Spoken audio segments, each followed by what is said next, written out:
Join internationally acclaimed overland expert Paul Marsh and award-winning journalist Gregory Simpson as they delve into all things responsible overlanding.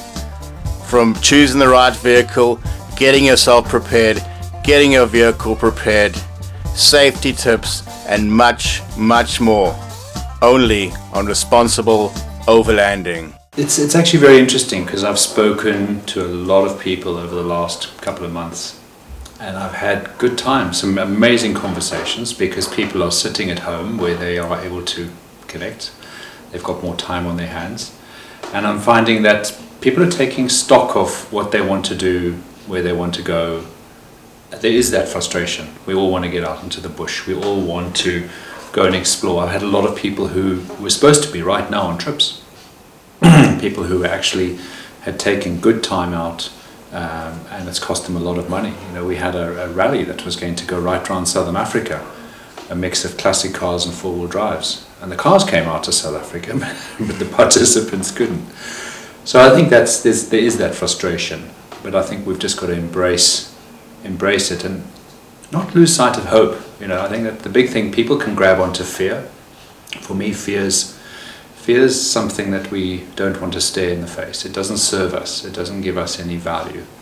But hope does. You know, the way nature's improving, which is quite interesting to see how it's improving. The time that we're not in nature is giving the time for animals to come back out, to almost reclaim their part without being interrupted. There's nothing worse than going into a game park, and as much as we all want to see the wildlife, there's 10 vehicles around a pride of lines, and as you move out, someone else moves in. You know, I just wouldn't want to feel like that myself. So I do think that nature's taking that breather that it needs, and there's certainly nature's coming closer, and it's coming. People are seeing animals and sightings they probably haven't seen in a long time. The beauty is going to be to get back out into nature with all the people that haven't been traveling.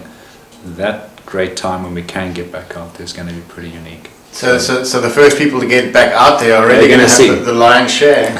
Well, I think they will. I think, you know, nature responds and picks up and heals very quickly, and that's what we've got to realize, that, you know, give it that chance. You think of how little emissions have gone into the atmosphere. Think of what that's done to the earth, to the air, the rain that's falling that's so much cleaner.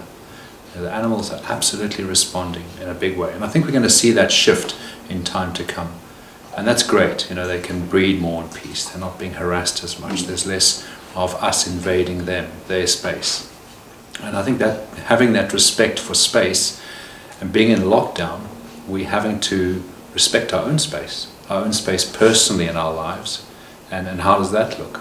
And being forced to do something is quite daunting, actually. It's quite scary. But once you get into it, actually it's not so bad.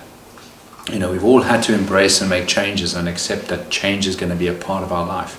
And change is not a bad thing.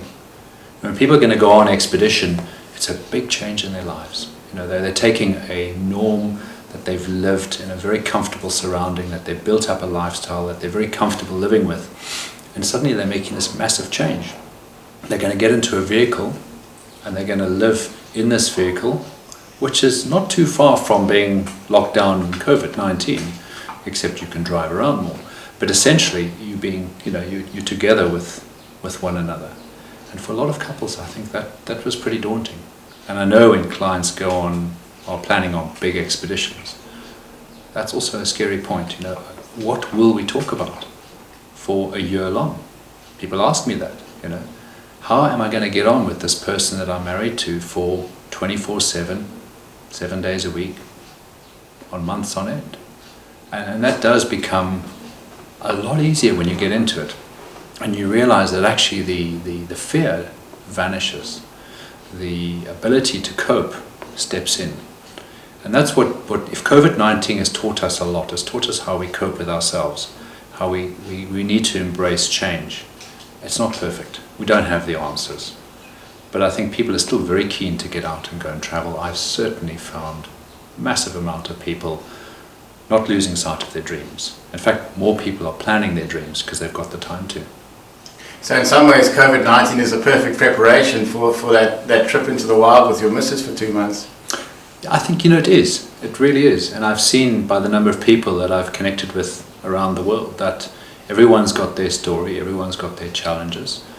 But as I said, don't lose sight of hope. And for those people who have a dream, or who are creating a dream, or finding their dream, that's the hope they're living with. The hope, and part of that hope in my industry has been, we can prepare for this dream. We are going to do it. It's just a matter of when. And I think that's beautiful, because you need to take time to prepare for something like this. And when COVID was forced on all of us with lockdown, we didn't really have time to prepare. It was kind of forced on you and you dealt with it. And I think if you go overlanding and you have the time to prepare, you embrace it much better, you feel more confident, you can tackle challenges in a much better way. And I think that is very much more important when you're going to be remote and you're going to take time out from what your normal, comfortable day-to-day routine is. You want to be confident. And wouldn't the desert be the perfect place for social distancing around the Victor's felt? I think we could all agree that those who were locked down in remote places have got it made. I've got some friends and they travel a lot, and they're living on a game farm right now. And I think their probably life hasn't changed that much. Well, I think they've absolutely missed the connection with people, for sure. What they've really found exciting is that they've managed to see game in a different way. So suddenly they're now forced to stay in one place for 2 months, which they wouldn't normally do. Normally they would be traveling, as a lot of people do. You travel and you move around. Now suddenly you're in one place, one game place where you actually have access to the game all day if you want to. And now they're noticing habits of animals. So for people who don't take time to go and study the habits of animals, like those who make documentaries and give us the pleasure of watching, we take a brief glimpse in the life of an animal when we come past and we see it for a moment, a minute, a month, and a few hours. And that's all we get of that person or that animal's life. Now you actually take time to really look deeper into what's happening. And of course, they're noticing what happens with the animals, and that becomes even deeper, that they can enjoy it and they can actually learn from it. So it's just showing that if we take time out and we actually immerse ourselves into something properly, we can get good value.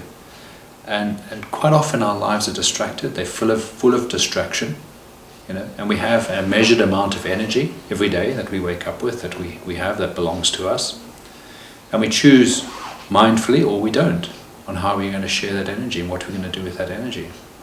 And I think the philosophy of what I learn over time and what I continue to experience is how do I want to live my life being the best version of me? And when I'm sharing my time and energy with people, that I'm giving it in the way that I want to share it, with purpose and meaning, and absolutely I don't want to regret giving the time that I'm not going to get back, because it's too precious to me. And living in the moment is a key recipe for a good life. How did you learn that? And did some of the sticky situations you've been in bring you closer to living in the moment? It's an evolution. I think it's something I've learned through absolute experience, hard-learned experience, being forced to deal with certain circumstances where you have to focus your energy. Most of us don't know how to focus. I follow a great inspiration, a guy called Dandapani, and he talks well about focusing your energy. And I think when you focus your energy on something, you get an incredible experience. Now, quite often when people are going to go out in the bush, you take themselves out of their day-to-day life, which is full of distraction. So you've got work, you've got shopping, you've got phones, you've got all the different things that can take your time, your energy, and your focus. Okay? So when you move out of that and you move to a more remote place, like you're going to go in your vehicle into the bush, you're simplifying your life. You're removing a lot of those distractions. So when you remove those distractions, you can be more focused. So when you sit down around a campfire and you're having a conversation with your wife or your partner, you can actually really give them your time and energy, because you haven't got a phone ringing, you haven't got someone drawing your energy. So that in itself gives you a more meaningful experience. And I think, that has certainly over my life has taught me, and I have a wonderful wife who shares so much with me, and how we live our life mindfully. And it's not, nothing's perfect, but we're very mindful on when we started COVID-19 and we sat down between us and we said, what are we going to do during this time that's going to make our time count? How are we going to spend it? You know, we have a choice. We could sit and watch TV all day, sleep in late, but actually we put a good routine in place so we could look back and say we really made good use of this time. And we're doing some studying, we're doing some research, we're filming now like we're filming, but that's because we were able to, you know, now interact. But for before the lockdown, it was really difficult. You know, with level 5, we couldn't interact with anyone, and if you're by yourself, it's much harder. So people traveling by themselves, effectively in the bush, it's a very similar experience. You know, you're going from place to place, but you're still by yourself. So it's an experience. So that's why Scotty, he's just swallowed some water or something. And in terms of taking the silver lining from the cloud, it's similar to overlanding, where an obstacle comes in your way, you can look at it, you can get negative or you can get busy making a solution. Choice. Yeah, I like that. I think it's a great analogy. You know, COVID-19, we've had choices to make. You know, and I think being negative takes you down one path. And in the moment when you look at something and you go, I have a choice to make right now. You know, when I get up out of bed in the morning, I have a choice to make. When I come across a situation where I get stuck and bogged down, I can deal with it in a number of ways, and the outcome's going to be reflected in how I choose to deal with it. So, you know, you can look at something which is really a bad scenario, and quite often, if you get stuck, it can be. You know. So if you take that approach and you say, well, if I actually look at this approach now, how best can I deal with this?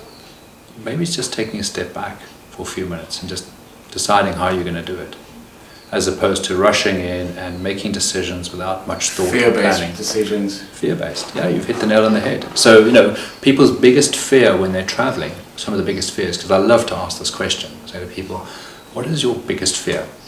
And I want both the husband and the wife to share that with me. And sometimes that's the first time that actually gets voiced, if it's a couple. And you'd be surprised, you know, you have a couple sitting down and we're going to do this trip. But when I look at the wife and I say, what are your fears? And she voices it out, it's almost like, wow, we've actually now put it on the table. It's therapy. Well, yeah, I guess it is. I think it's communication as well. I think what we do is by asking those difficult questions, we're facing our truth. Okay, and I think well, for me, that is very important.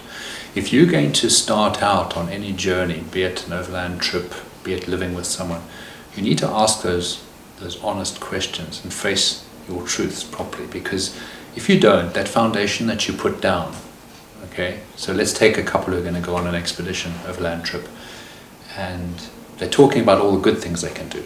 That's great. So what haven't they discussed? They probably haven't discussed the what if something goes wrong.